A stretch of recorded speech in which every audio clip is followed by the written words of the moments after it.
Hello friend, welcome to export import learning channel. आज के session में हम कुछ इंटरव्यू क्वेश्चन जानेंगे जो कि इंटरव्यू के दौरान जो हम जब जॉब अप्लाई करते हैं कस्टम क्लियरेंस या CHA as a custom house agent as a freight forwarding company, तो जो बेसिक क्वेश्चन होते हैं वो पूछे जाते हैं। तो you can see on the screen, first question is let export order. तो लेट एक्सपोर्ट ऑर्डर होता है क्या, वो समझ लेते हैं। लेट एक्सपोर्ट ऑर्डर एक परमिशन होती है जब गुड्स इंडियन टेरिटरी को क्रॉस करते हैं, क्रॉस बॉर्डर जो करते हैं, गुड्स बाहर जो जाते हैं इंडिया से, वो गवर्नमेंट की एक परमिशन होती है, वो बहुत इंपॉर्टेंट है। तो लेट एक्सपोर्ट ऑर्डर हमें जब मिलता है जब हमारे गुड्स गवर्नमेंट की तरफ से चेक एंड वेरीफाई कर लिए जाते हैं, एग्जामिन कर लिए जाते हैं, तब हमें मिलते हैं। तो प्रोसीजर क्या होता है,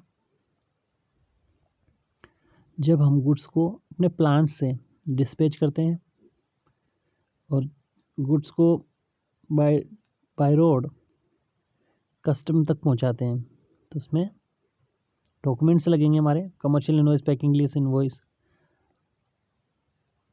इसके अलावा टैक्स इनवॉइस और annexure as per required of the custom, जिसे हम प्री शिपमेंट डॉक्यूमेंट बोलते हैं। तो प्री शिपमेंट डॉक्यूमेंट जब हम अपने ट्रांसपोर्टर को देके, ट्रांसपोर्टर गुड्स को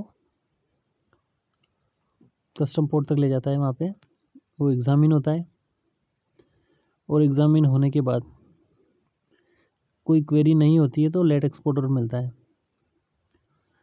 आप इसको देख सकते हो, शिपिंग बिल के टॉप पे लिखा होता है लियो डेट, उसको बोलते हैं लेट एक्सपोर्ट ऑर्डर डेट, कि कौन सी डेट को गवर्नमेंट ने आपको आपके गुड्स को लेट एक्सपोर्ट ऑर्डर दिया। ठीक है। इंपोर्ट के केस में ये होता है आउट ऑफ चार्ज। तो इंपोर्ट के केस में भी ऐसा ही होता है कि गुड्स आपके एग्ज़ामिन होते हैं, चेक एंड वेरीफाई होते हैं, उसके बाद आपको आउट ऑफ चार्ज का ऑर्डर मिल जाता है कि आप इन गुड्स को अपने इंडियन टेरिटरी में ला सकते हो। ठीक है। तो ये एक बेसिक क्वेश्चन बनता है।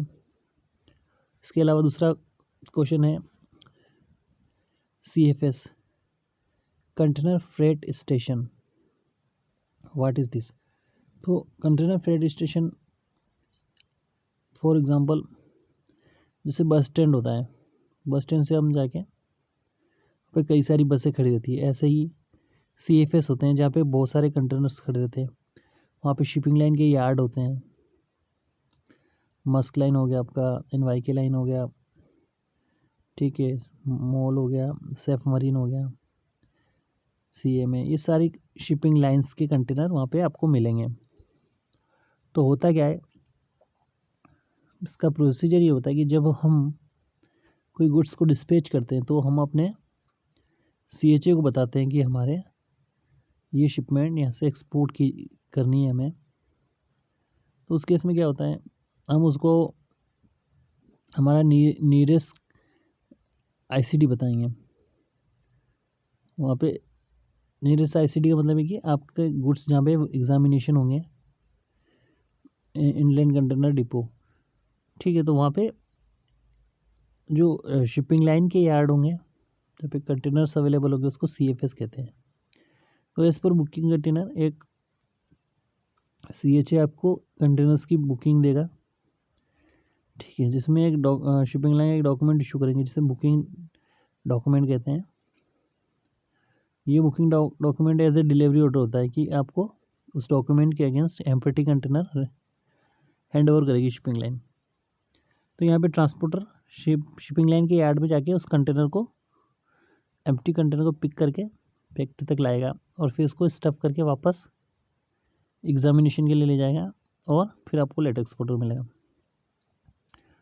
ठीक है। तो ये हो गया आपका freight container freight station CFS।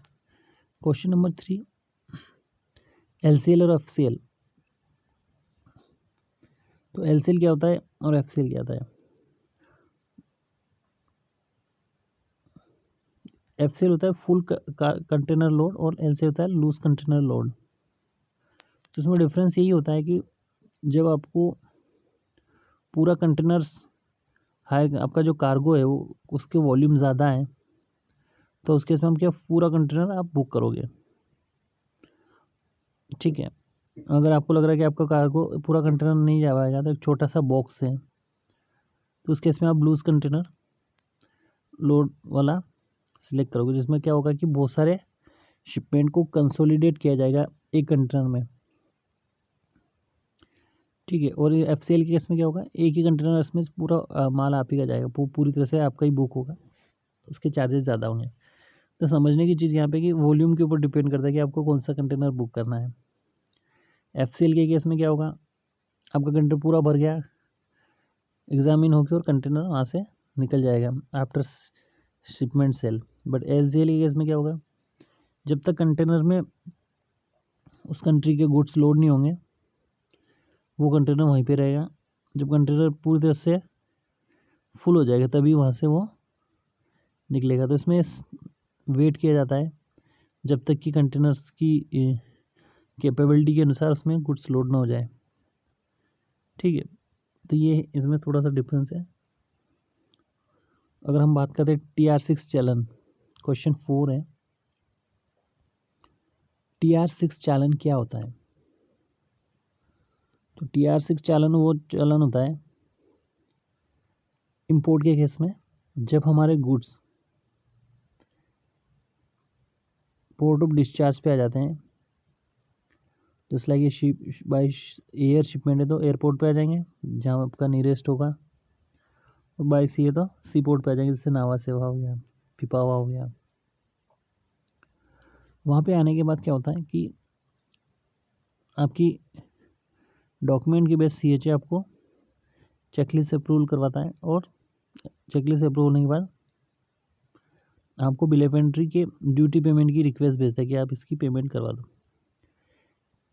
इसी केस में क्या होता है कि CHA खुद ही ड्यूटी पेमेंट कर देता है, क्योंकि जो प्रोसीजर है वो थोड़ा लंबा रहता है। अगर एक्सपोर्टर ड्यूटी पे करे तो उसमें क्या होता है कि CHA ड्यूटी का बिल ऑफ एंट्री भेजेगा एक्सपोर्टर को, एक्सपोर्टर पेमेंट प्रपोजल बना के अपने अकाउंट्स में भेजेगा, फिर एक पेमेंट होगी, फिर वो चालान जनरेट होगा, तो लंबा प्रोसीजर होता है। तो अगर ड्यूटी की वैल्यू कम है तो एक्सपोर्टर को नहीं भेजेगा CHA, वो खुद ही पे कर देगा। अगर वैल्यू ज़्यादा है, जैसे 20 लाख है, 25 लाख है, तो उस केस में क्या होगा, वो CHA क्या करेगा, नहीं पे कर पाएगा इतनी वैल्यू, तो वो फिर एक्सपोर्टर को ही ड्यूटी की रिक्वेस्ट भेजेगा कि आप इसकी पेमेंट कर दो। जब पेमेंट हो जाती है तो वहाँ पे एक चालान जनरेट होता है ऑनलाइन, उसको बोलते हैं TR6 चालान। जब TR6 चालान जनरेट हो जाता है तो फिर जो गुड्स हैं वो CHA को मिल जाते हैं कस्टम की तरफ से, क्योंकि उसकी ड्यूटी पेमेंट हो गई है, ठीक है। क्वेश्चन नंबर 5 है, ट्रांसपोर्ट चार्जेस क्या होते हैं।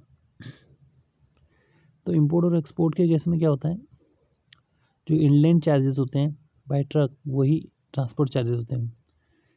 एक्सपोर्ट के केस में क्या होगा, जब आपके गुड्स डिस्पैच हो जाएंगे, और डिस्पैच होने के बाद क्या होंगे, जो ट्रांसपोर्टर गुड्स को फैक्ट्री से लेके ICD तक ले जाएगा या एयरपोर्ट तक ले जाएगा, तो चार्जेस जो लगेंगे उसको ट्रांसपोर्ट चार्जेस कहते हैं, ठीक है। तो इसमें एक डॉक्यूमेंट और चाहिए जो हमने प्रीवियस सेशन में समझा था, उसका नाम था ई-वे बिल, ठीक है। ई-वे बिल डॉक्यूमेंट लगा के गुड्स को डिस्पैच कर दिया जाता है, और फिर जो चार्जेस होते हैं वो ट्रांसपोर्टर को हमें पे करने पड़ते हैं as per as per LOI, जो आपका एग्रीमेंट है उसके अकॉर्डिंग जो भी चार्ज फिक्स होते हैं वो चार्ज देते हैं। तो यहाँ पे ट्रांसपोर्ट चार्जेस सिर्फ वही चार्ज होंगे जो कि आपके गुड्स की मूवमेंट बाय रोड होती है, जिसमें ट्रांसपोर्टर की हेल्प से गुड्स को डिलीवर किया जाता है एयरपोर्ट या ICD तक। और इंपोर्ट के केस में क्या होगा, जब गुड्स आ जाएंगे ड्यूटी पेमेंट हो जाएगी, तो जो गुड्स आपके पोर्ट ऑफ डिस्चार्ज से लेके फैक्ट्री तक पहुंचाएंगे तो वो ट्रांसपोर्टर की हेल्प से, तो उसमें भी ये चार्ज लगेंगे। क्वेश्चन नंबर 6 की बात करें तो CIF और FOB वैल्यू की बात यहाँ पे आती है कि क्या होती है। CIF वैल्यू और FOB value international chamber of commerce ने कुछ इनको टर्म डिसाइड की गई है। इसके बेस पे गुड्स की जो डिलीवरी है उसके पार्ट को डिवाइड किया जाता है, ठीक है। तो अब बात करते हैं FOB की। FOB में क्या होगा, जो कमर्शियल इनवॉइस होगी उसमें चार्जेस ऐड होंगे पोर्ट ऑफ लोडिंग तक के, ठीक है। जैसे हम इंडिया से गुड्स को एक्सपोर्ट कर रहे हैं, हमारा पोर्ट ऑफ लोडिंग क्या है, नावा शिवा, ठीक है, यहाँ पिपावा है, यहाँ मुंद्रा है। तो जो भी पोर्ट है वहाँ पोर्ट तक के जितने भी खर्चे लगे, तो कौन कौन से खर्चे होंगे, एक तो एक्चुअल गुड्स की कॉस्ट क्या है वो लगेगी, उसके बाद उसके पैकिंग की कॉस्ट क्या है, फिर ट्रांसपोर्टेशन चार्जेस क्या है फैक्ट्री से लेके कस्टम क्लियरेंस तक ले जाने के, फिर उसमें इनलैंड हॉलेज कितना लगा ICD से लेके पोर्ट ऑफ लोडिंग तक के, ठीक है। तो ये हो गए आपके चार्जेस, इसको बोलते हैं हम FOB वैल्यू। अब यहाँ मिलेगा CIF value, cost insurance freight.